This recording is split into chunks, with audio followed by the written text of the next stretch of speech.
I've worked with Tom and his brother Chris on my latest record. It's a progressive rock group called In Continuum.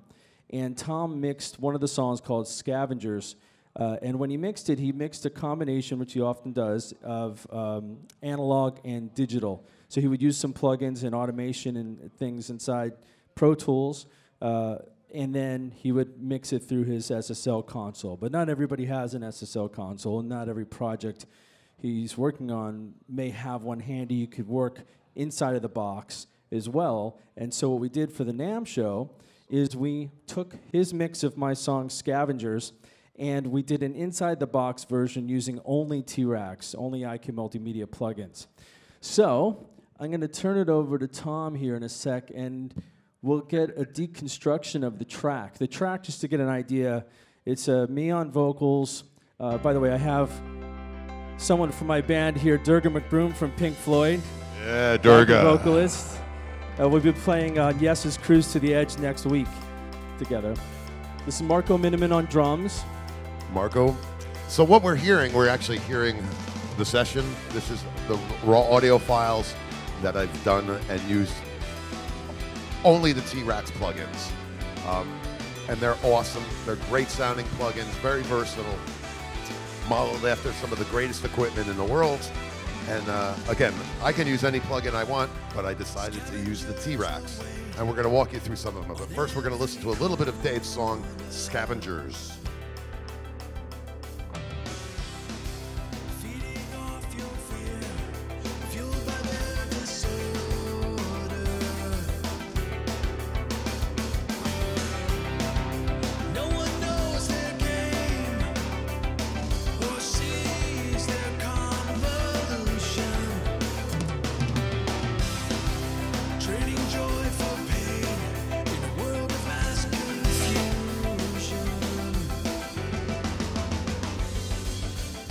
So there's a little taste of Scavengers right there, and why don't we just start digging right into it, Dave?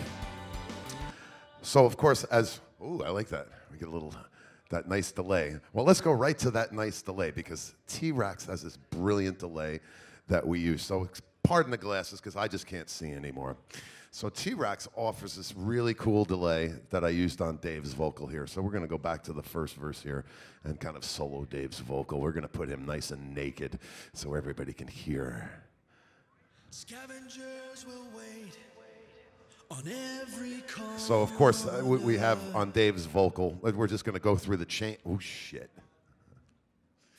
First day with the new hands. And of course, the first thing I did is I undid one of the plugins. So let me reload this. You know, it's the wonderful thing about computers. They're really here to save us time. And there we go. And it loads that quick. That's how good these plugins are. They load that quick. So getting back to Dave and the T-RackS. So here we go. Dave's vocal. And on Dave's vocal here, you can see that I'm using a plugin that they call, it's the EQ-PG, which is modeled from the API graphic equalizer. And the cool thing that I like about this is it has this preamp function, and it gives it a little bit of a grind. So again, for no other reason than I just thought it sounded really cool. And that's part of the thing with mixing. The first thing with mixing is find the plugins that you like, that you're able to manipulate quickly. You know, and this way you're keeping your creative options open. And with this particular plugin, it does not get simpler. So it's modeled against the API graphic equalizer, which is a great sounding equalizer, and graphics are super, super easy. And why I chose this one? I chose this one because of this little preamp function. Just gives it a little bit of a grind. And again, I just was feeling creative, and that's what I did. And then the second in the chain on Dave's lead vocal right here is, yes, everybody knows that one.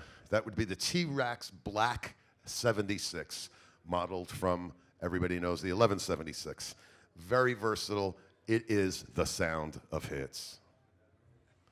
Yeah. It's pretty safe to say. So Dave, tell us about the T-RackS Black 76. Well, first of all, for those of you who don't know, T-RackS, the original version came out in 1999. It was the very first modeling of hardware EQs and compressors in that sense. It was before plugins. And this is now T-RackS 5. And this particular plugin is part of T-RackS 5. There's a different versions, a deluxe version. You can get individual modules on their own with our custom shop, or you can get the max. And just to say, by the way, when we did this record, this In Continuum record, Tom mixed the song, Tom Lord-Alge mixed the song. I picked their brain about as much as I could, as busy as they are, and then I mixed the rest of it. But when I mixed the rest of it, I used T-RackS, and I used Tom Lord-Alge's mix presets, which we give away for free. So if you get T-RackS, or if you have it already... You're giving those things away? Yeah, they're free. It's a great starting point. So in some of these plugins, as Dave was saying, there are some presets that I've made that, again, I always refer to them. They're great starting points, you know, so it gives you kind of a little jump start on a sound, and then you make it your own. Yeah, and then some of the things will be Tom will talk about that he particularly likes, like this, for instance, the one he just showed us with the model of the API 560, which I have in hardware, which doesn't have that button. So the IK adds some cool extra little features. And Tom is always the one who points out those. So now I know, even I know about this preamp button. I'm like, oh, that's cool. And there's some other ones that you've discovered that you like as well. Yeah. But so this as you is a can stable see, piece. and we're just, you know, I'm only just hitting it with a little bit of compression. Yeah, 10 or 20 dB of compression, just a subtle, you know, just a little kissing the compressor. If any of you guys know anything about the Lord-Alge, there's one thing we don't do. We don't kiss the compressor. We totally just mash the compressor. So, and this is, and again, in this mix, that's exactly what we're doing. But as I was starting, I was like, let's go and talk about this one delay program, that the delay plugin. So obviously, we're going into a nice delay. So what I've done here to give Dave a nice stereo imaging on the vocal. So let's just play the vocal so you can hear it first. And this is the button, and it's this button. Because you have it soloed, you have the other track soloed. No, it's the first day with the new hands. Anybody use Pro Tools here? If anybody here uses Pro Tools, then they understand the letter N. We hate the letter N because when you accidentally hit the letter N, it moves your cursor so that it follows. In other words, the last place you stopped it, it starts there.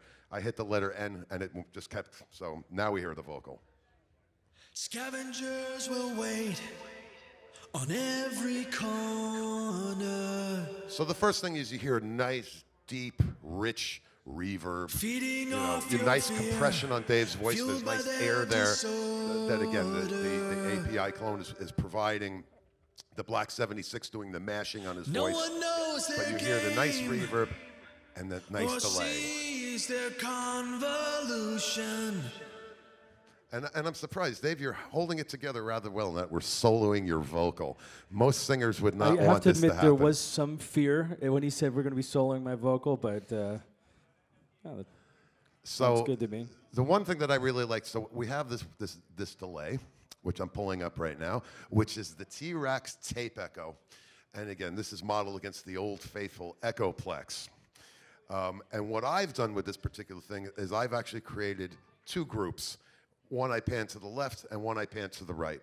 So you can see what we're looking at right now is the one that's on the left channel, and that's at 631 milliseconds. And then the one that's on the right channel is 640 milliseconds. What this does by having two delays at two slightly different times is it creates some stereo imaging. And we'll play that for you so you can hear that. And that would be the remix version. How you doing? That would be the dub mix. So again, here's Dave. Don't cringe. Scavengers will wait. So you can hear how that delay is just nice and rich and stereo. Because remember, we are mixing in stereo.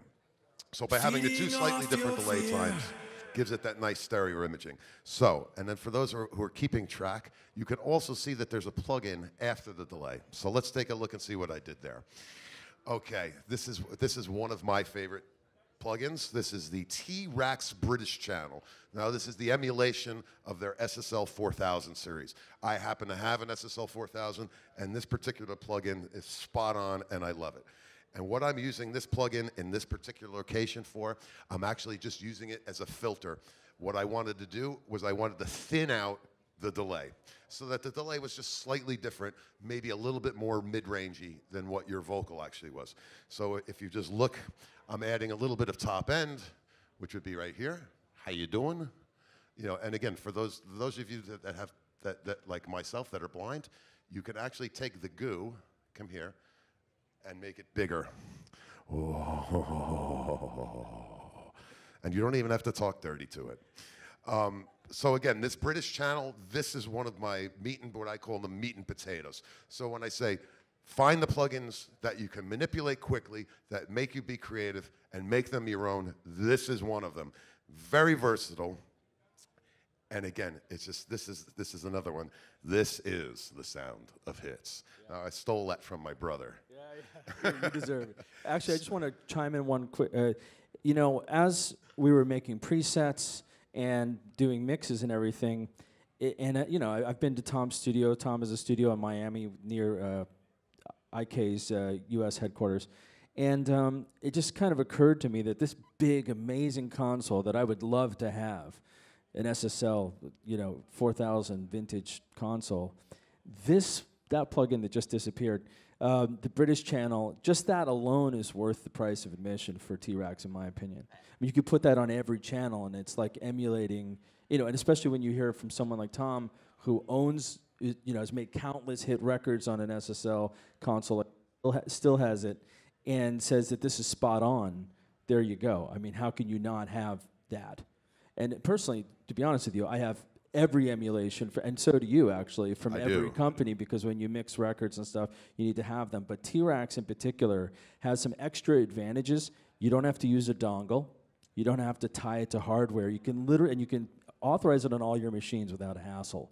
And that, by the way, is huge. I've been in situations using other plugins where I didn't have the dongle, or I didn't have the hardware, and I couldn't use it. So it's nice to know that when you use T-RackS, even though some of the same companies model, some of the companies model some of the same gear, like the SSL E channels modeled quite a bit.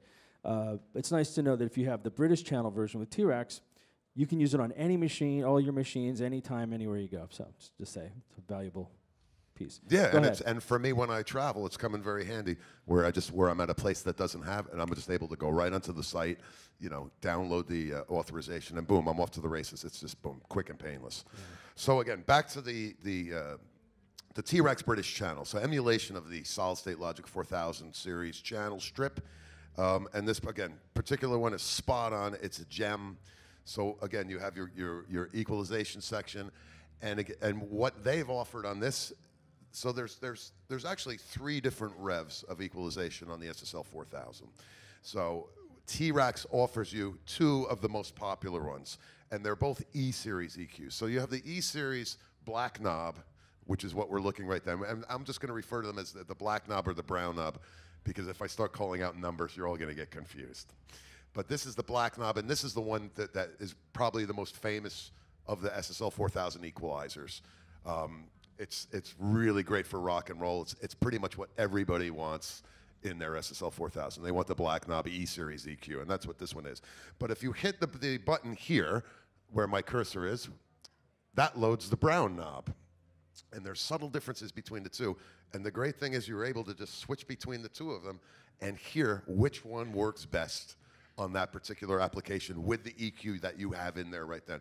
And there's been a lot of times that I'm like, hey, you know what? I like the brown knob better. So that's a really nice function to have, the ability to just switch between the 2 and see which one is working best for this particular application. On this particular application, remember, we're just using this particular channel on the to equalize a delay return. So again, this one works perfect. Did you also use the white in this session, the white channel, the 9000? Come on, Dave. You have little faith. All right. Keep going. I was just going to say there's also an emulation of the 9000 series, which is called the white channel, and it has the same layout, but it has 2 more SSL channel strip emulations as well, which, you know, Tom being one who likes to experiment, probably used I'm it just in the looking session. to see if I can find the white channel. That's but it. anyway, let's just stay with the program. So again, so there's the Echoplex, again, emulation, I'm sorry, there is the T-RackS Tape Echo, emulation of the Echoplex. Awesome. The thing is great. Love it. So again, we need a nice stereo delay by using 2 of them and just setting them to slightly different times to give a nice stereo imaging. So then we go back to the vocal. So now you also notice here's Dave's vocal again. Scavengers will wait. So we're going to pop the delays off for a second. And I'm going to take the spread off. And now we're just going to listen to his vocal. Feeding off your fear. Through that nice Fueled by reverb. their disorder. Did you do the reverb as an insert or as effects and? No, the reverb is on an effects end. It can be done as an insert as well, but I like to, on vocals, I like to use it as an effects end. But sometimes on guitars, you know, I'll just put it in right as an insert. And when you use it as an effects end, how many? We have John Davison from Yes. That's what JD is. He sings on it. Would you run him into the same reverb and return? Or? Well, again, so now if I was mixing totally within the box, I could share the reverb. But because I actually, when I did this mix, I mixed it on my console, I had the ability to have it come up on its own channel. So, and on this particular song, there's 2 different reverb times. So there's the reverb time for the vocal that we're hearing right now, and then we haven't even gotten to the second set of vocals, which I have in a much more cavernous reverb. So because there are 2 different reverb times, I have 2 different reverb settings. So, but what is the reverb we're using on this? First, let's take a look at the chain of events. The first chain of event, this is before the reverb, and this is the T-RackS Classic Equalizer. And the only thing that I'm using this for, to be quite honest, is just level bump. So as I was doing the mix, I said to myself, God, I just wish I had a little bit more reverb. And for me, I found it much easier just to put a plug-in in front of the reverb and gain it up. And that's exactly what I did, for no other reason than I didn't feel like adjusting the fader on your vocal. So I just want another 2 dB, and that's exactly what I did. You can see I just added 2 dB. There's no equalization here. It's just used for gain. Okay, and then in the reverb chain of events, the next one would be the CSR, and that stands for the Classic Studio Reverb, and this would be the Hall one. So the T-RackS offers, Dave can tell you the T-RackS what they offer as far as the reverbs go. Well, it has CSR. There's a plate, an inverse, Hall, and room. So there's 4 different algorithmic-based reverbs that come with it, similar to modeled after like a lexicon or something like that. Yeah, I would say that this is similar to a 480. It's T-RackS' own thing. Right. It's not modeled against anything. Right. But if I was to say this sounded like anything, it reminds me of a 480. Right. And that's exactly why I went for it. And this particular one, the Classic Hall, is classique.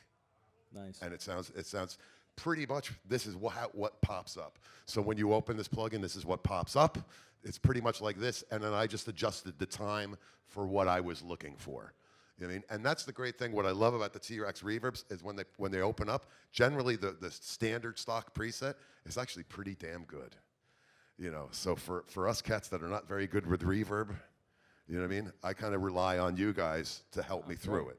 So on this particular song, I got a lot of help from T-RackS and IK, and here's that reverb. Here we go. Scavengers will wait on every corner. So again, you hear a nice richness, and then after this, I believe I have an equalizer. Off your fear. Okay.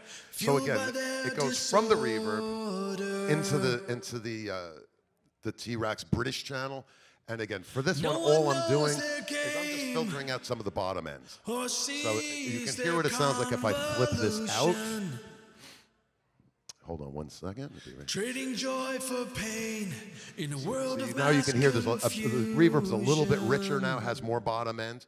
So, but for me, in the song itself, when the song was playing, I just felt the reverb was adding just a little bit of low mid-range that I wasn't really digging, you know, when the song was playing. So remember, when we mix and we do music, we're never soloing things.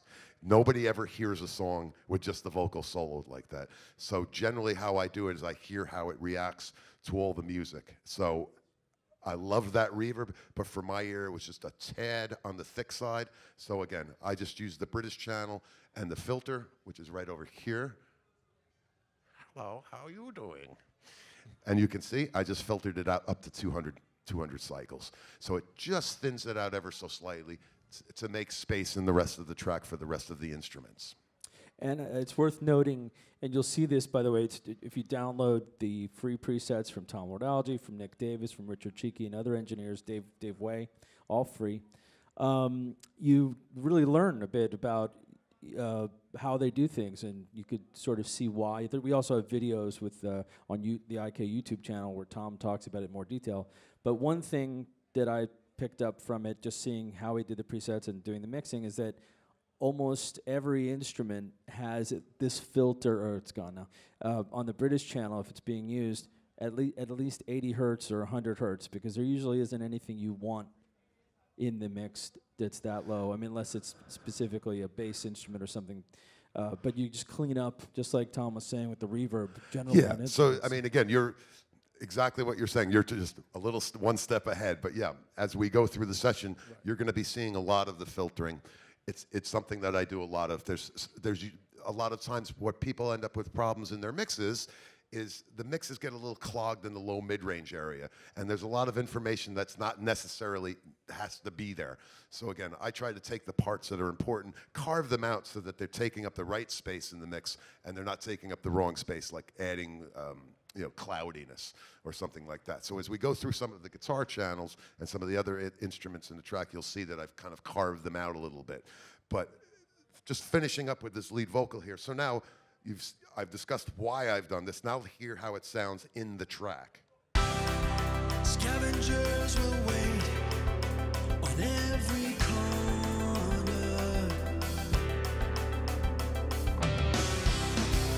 feeding off your fear, fueled by their disorder.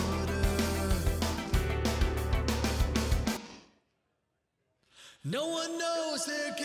So again, there's the soloed vocal. Or sees their convolution. And you can hear how it just sits in the track perfectly with all those wonderful T-RackS effects. So there's Dave's lead vocal. I thought he handled that rather well. So just to finish up with the vocals, later in the song, we have a section here that I'm going to play you. And wasn't that a good section? It's so good I did it twice. Here we go. Here, if I just use the cues, it usually works a lot better. There we go. So, and then you have John's vocal here.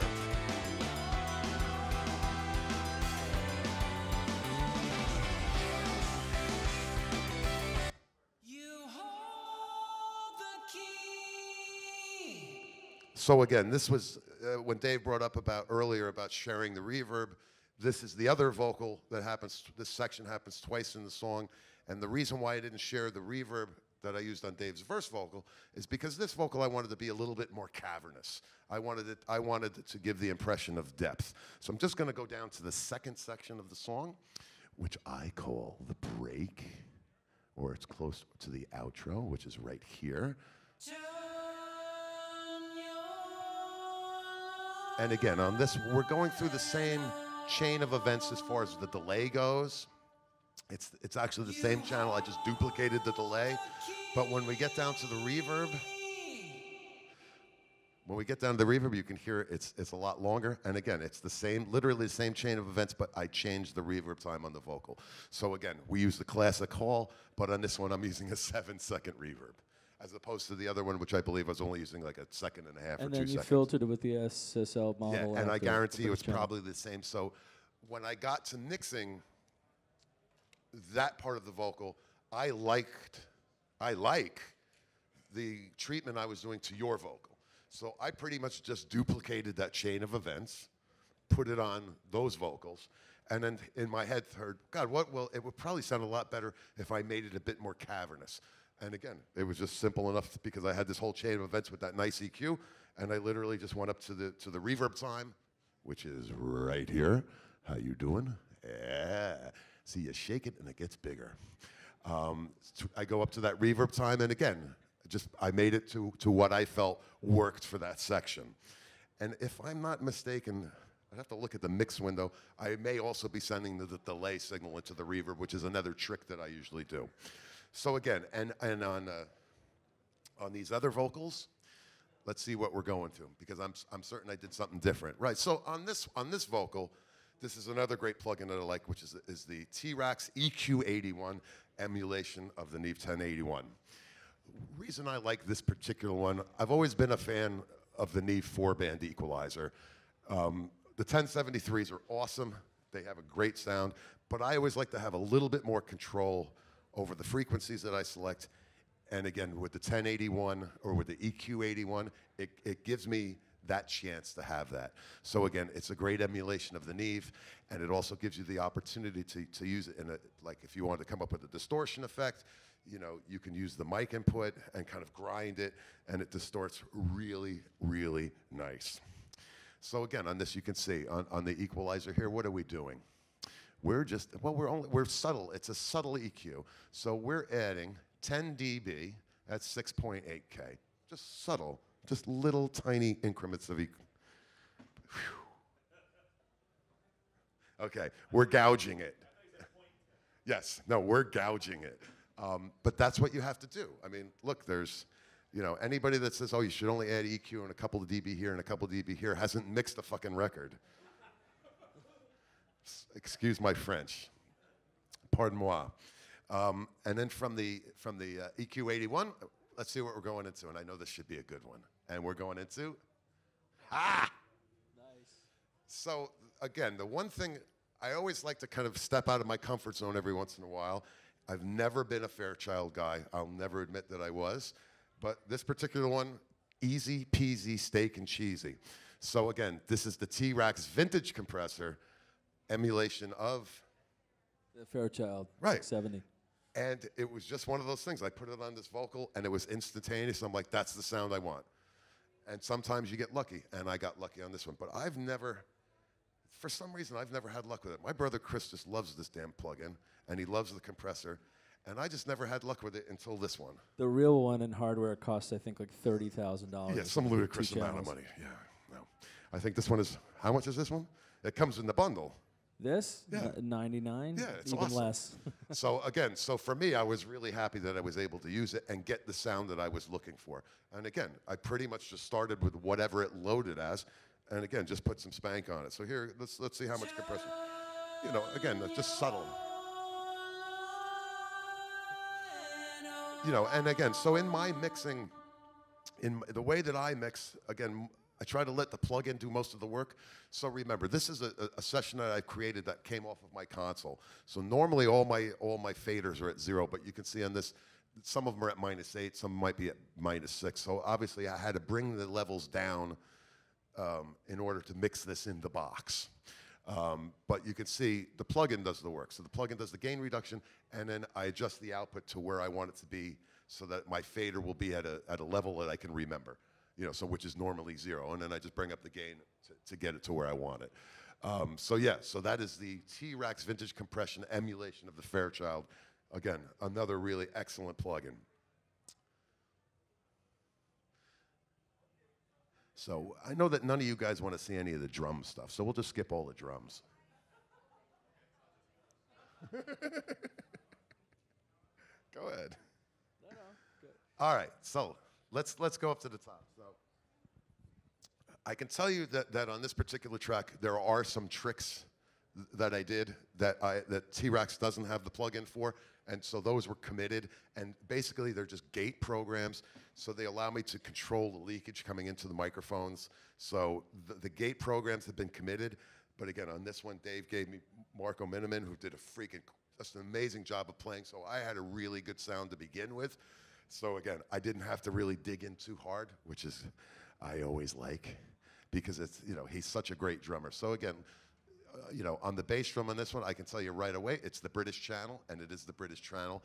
And I probably, again, you know, I started with my, you know, by sucking out the 700, which is here. Let's go to that bass drum.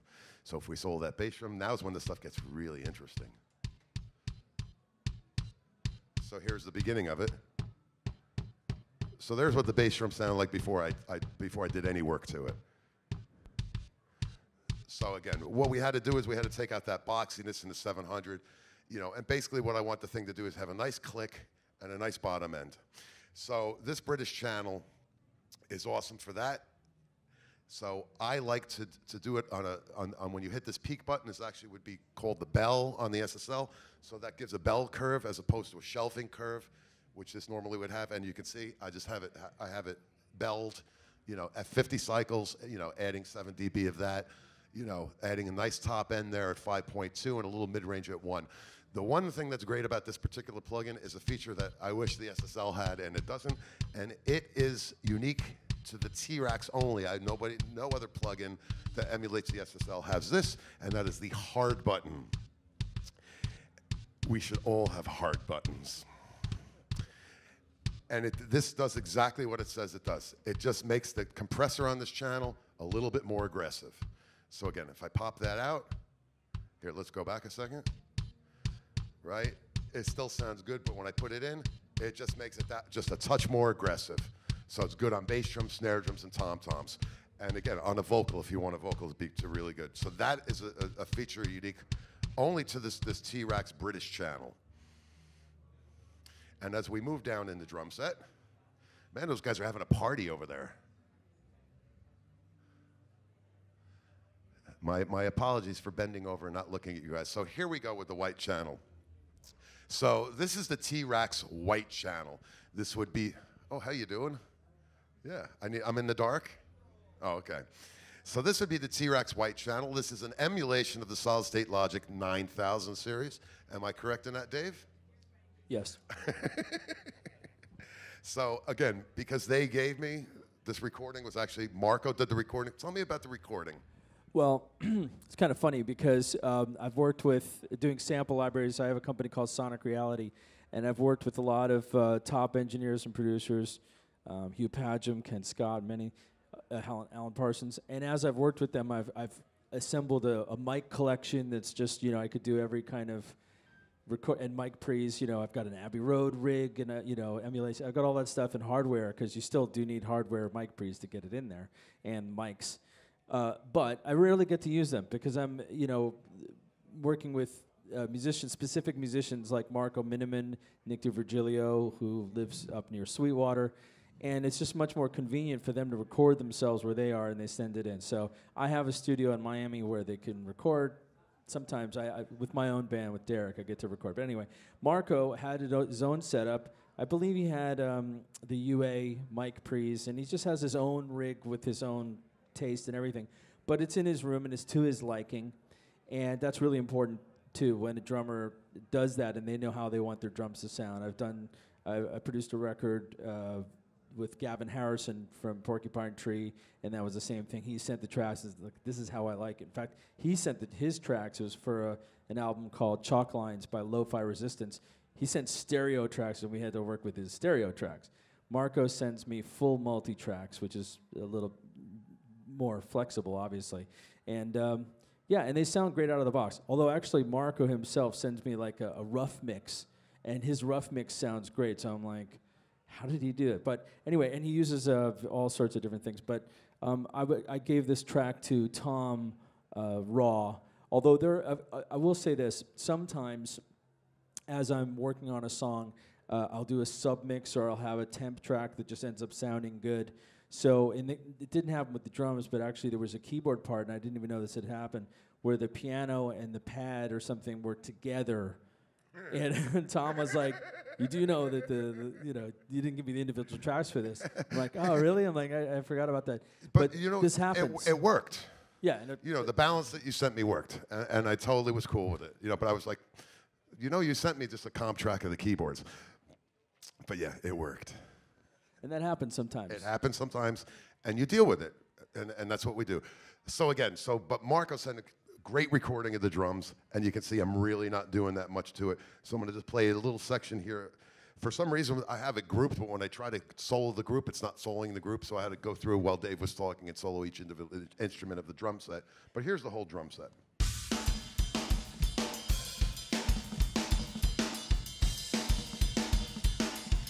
So, and again, you can see that the snare drum is going through the T-RackS white channel, and this is really very rare for me to not have to put any gouging on it because it was such a good recording. So all I had to do was just brighten that up a little bit, and that would be on the snare top. And let's see what we did to the snare bottom. So you can see, as I work on the sessions, I also going through them, checking phasing, because that's the number one enemy of you that you're going to have, and that's why you have thin drum sounds, is because there's something that's out of phase. So anytime I come across something that's out of phase, I put in the out of phase symbol. So this is a constant visual reminder that the snare bottom mic is out of phase. It's not a big deal because all these channels have phase buttons. You know, now if we could just get Avid to put a phase button right here, would be awesome. But you can see I'm running the British channel on the bottom mic of the snare drum, and I'm doing a little bit more work to the bottom mic, as you can see. Again, the British channel, it's just all around, it's a great channel, great on drums, great on guitars, great on bass.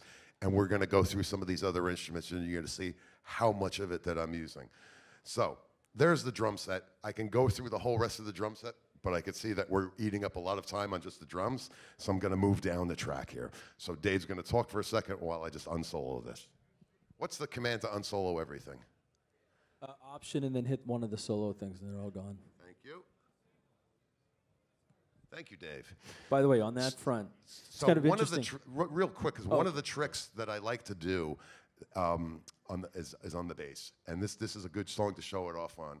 So here's the bass guitar, it's given to me. And this is actually the intro of the song, and again, it's going through the British channel. But for me, I wanted this to bite a little bit more. You know, I was kind of hoping in these sections that it just had a little bit more bite and growl. Well, one plugin that I really love, this is TLA top trick right here, is Amplitude. Amplitude 4. Amplitude. And when you add this in, okay, now I have an amp simulator. This is one of my presets that I should probably hand off to you guys so you can include it in your Amplitude bundle. But when I add that in,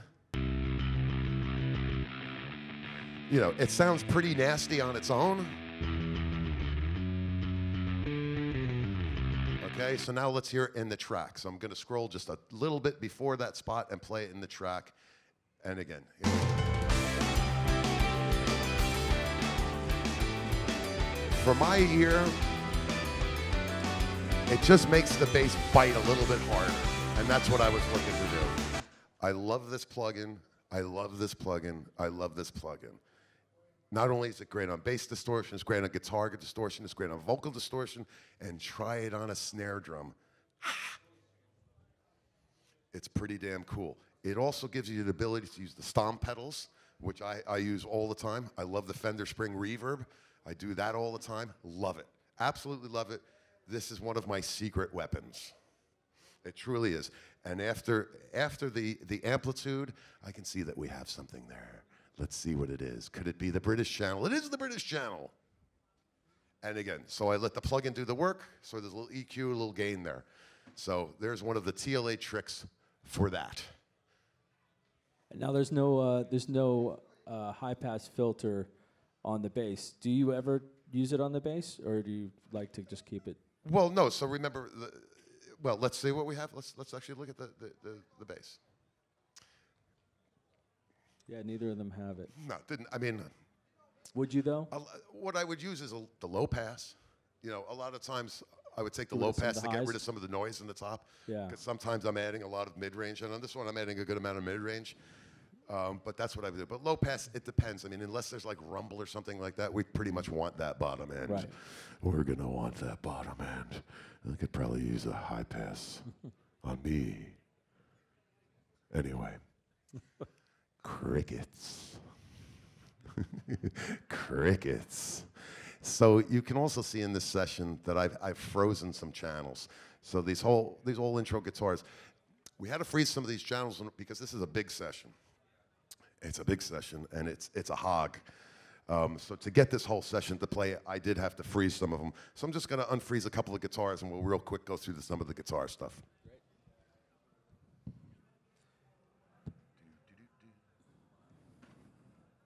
So the guitars were played by a guitarist named Randy McStein, and the bass was Matt Dorsey. I have a band with Matt called Sound of Contact, and that's where this new band came from. And next week we're playing on Cruise to the Edge. We're going to have Steve Hackett from Genesis join us, and Billy Sherwood from Yes, and John Davison. Just killing time here, talking about what Right. we're So doing. this would be Brought to you by Cruise to the Edge. I was letting you put in your shameless plug. I was just killing time while you're doing. All right, so we're gonna just solo these intro guitars right here, and so this was Dave was talking earlier about the high pass filter and the low pass filter. So again, this is a great example of one on pretty much all the guitars on this particular track. You know, I chose to roll out, you know, up to about 300 cycles. So here's this set of tracks. Let's just solo one of them. It's only going to come out one speaker over there for the moment. Oh, really? And then we can bypass the plugin so you can hear what actually I started with.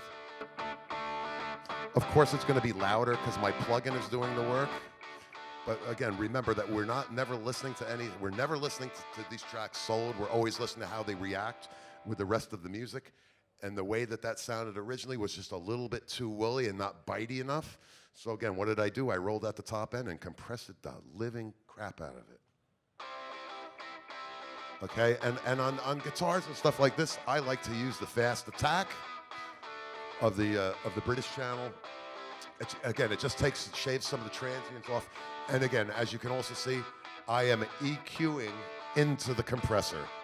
I always EQ into the compressor. I recommend you do the same. And again, we're just using the compressor kind of as a brick wall, and there's also some reverb, you know, or there's a little bit of delay or something that's on that guitar that's inherent in the recording. So one of the reasons that I'm spanking it so hard is, again, I want to get a little bit of that sound to suck up in between those hits that he's playing. So that's why I did that. And those are the intro guitars. And when we go down the line here, whoops, when we go down the line here again, it's almost like a broken record with the British channel, but that's how good that channel is. Remember, you find the plugin that you're able to manipulate and get your sound quickly and efficiently, and then you just go with it. You make it your own, and this way you're focusing on the creative part.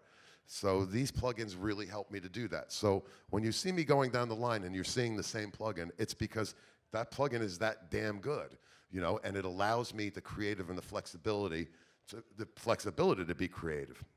I'm just going to run down here to the main keyboards, which is the stereo track that Dave sent me, and we're going to highlight that. And I can show you another cool feature about these plugins. So as you can see, I'm adding quite a bit of top end using the British channel on Dave's plugin. This is a stereo comp of keyboards that Dave sent me. Now, one of the cool things about the T-RackS that I really like, and it's all the T-RackS plugins on the T-RackS 5, is the ability to do equalization or compression or audio manipulation to either a standard left-right signal or to do it in MS, mid-side. So if you go over here, first if you take the link out here and you change this to MS and you click on sides, okay, so now anything that I do is only going to be affected on the side. So if I just raise the gain, the sides come up, right? So this is a really cool trick, especially if you're dealing with stereo audio, especially like pads or something like that. You can actually bring the level or just equalize the sides and not the center. It's great on bass synthesizers. On bass synthesizers, sometimes you just want to EQ the center, okay, which would be the mid, which would be this one right here, highlighting the M, okay? Then you could actually just EQ the center part of the sound and then EQ the sides separately and change the gain of the sides separately. Again, it's really cool feature to create soundscapes. Again, that's available in all of these T-RackS plugins. And I love that about them. So again, if we're just, these are again all tracks that are frozen, but again, as you can see, British channel, British channel, British channel. Now, last and certainly not least is the Mac Daddy of all of these plugins. They're all great plugins, but at the end of your mix, you got to go through something. You know what I mean? Because you got to have some compression on the end. And let me tell you what, these guys went above and beyond with this. This mix is going through one plugin. So let's go take a look at the master fader. Here's the master fader. And There's the plugin. T-RackS 1. This is your plugin. This is at the end of your chain. This is on your master fader. Do not pass go. Collect $2,000. Okay? Because that's how good this is. So this is your final plugin. This is all the compression on this mix is being done, or all the compression on the stereo bus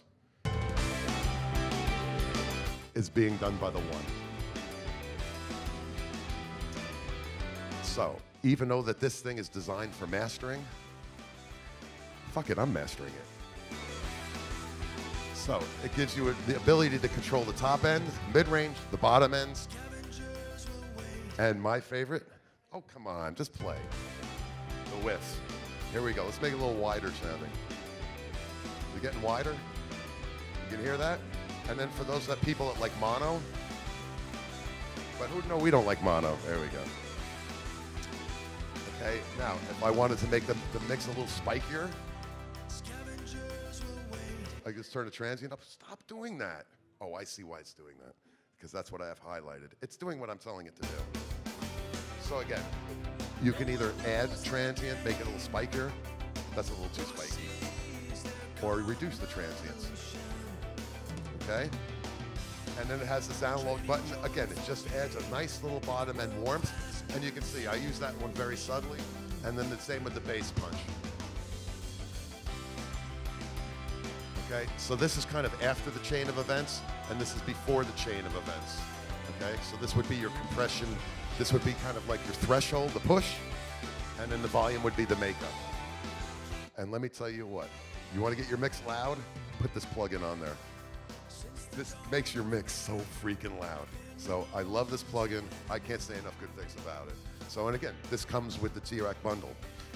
And again, there's so many more great plugins in here, you know what I mean, that like on days when I have days off and actually can go in and experiment, I'm gonna go in and experiment with them, you know. But again, for me, because I'm a working engineer and a working mixer, you know, I just go for the meat and potatoes. You know what I mean? I go for the ones that I know, that I can get my sound real quick. But again, when I start, if these are the ones I can get my sound real quick, when I start digging into some of the other ones, you know, like the I have to look at some of the other ones, but there's the LA3, the LA2 one, yeah, which is actually in this mix somewhere. I just haven't found it yet. I actually think it's on your vocal, on your chorus vocal. Oh, there it is. Good one. Right, so this is the T-RackS White 2A, emulation of the LA2A. Awesome. Oh, and the linear phase EQ. I don't know what it does, but it sounds really good. I'm serious, tell me about linear phase. I'm not the one to tell you. I don't know what it does either. Okay, so unfortunately... But I like it. But you bring up a good point. So there's many different models inside T-RackS. Some of them are models of staple items in the studio. Tom actually has mixed many records before there were even plugins and uses his SSL mix bus, the quad mix bus compressor. We do have an emulation of that as well. We have the bus, it's called Bus Compressor. But the one that he was just showing is our own invention.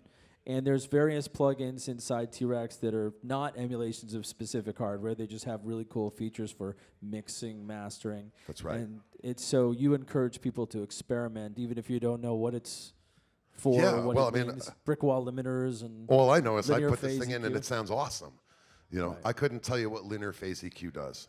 Unfortunately, I don't have that knowledge. I'm really going, I turn the knob and it does this. And as long as it makes it sound good and it's easy for me and it keeps my creativity, you know, that for me is very important.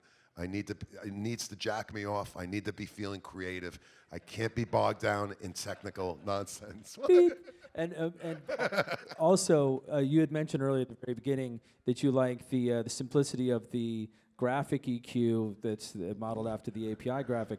But there's a lot of EQs. I like that too, and I like also an EQ like this where you could see the curve up there. There's also a new one called Equal that I like a lot, where you can change the curves, but you can see the frequencies. And you just get in there and quickly adjust things. And then, of course, when you have models of popular API, Neve, and all the usual suspects, if you're already familiar with them in hardware, then it's great because you know what the knobs do and the curves and everything. And if you're not familiar with it, it doesn't really matter. You know, you always have to use your ears. So you just pull up any of the plugins And by the way, just to know, you can download all of them for free, and they work for 10 days. So you can mix an album for free and decide which ones you like and buy just the ones you like, or you can buy the bundle and save money. You sound like you speak from experience. Well, yeah. Well, I obviously have them all. Well, okay, I think that about wraps it up. But anyway, give us a big hand for Tom Lord-Alge. Thank you very much. Thank you. Thank you, IK. Love these things. And we go out with Dave Kerzner, Scavengers.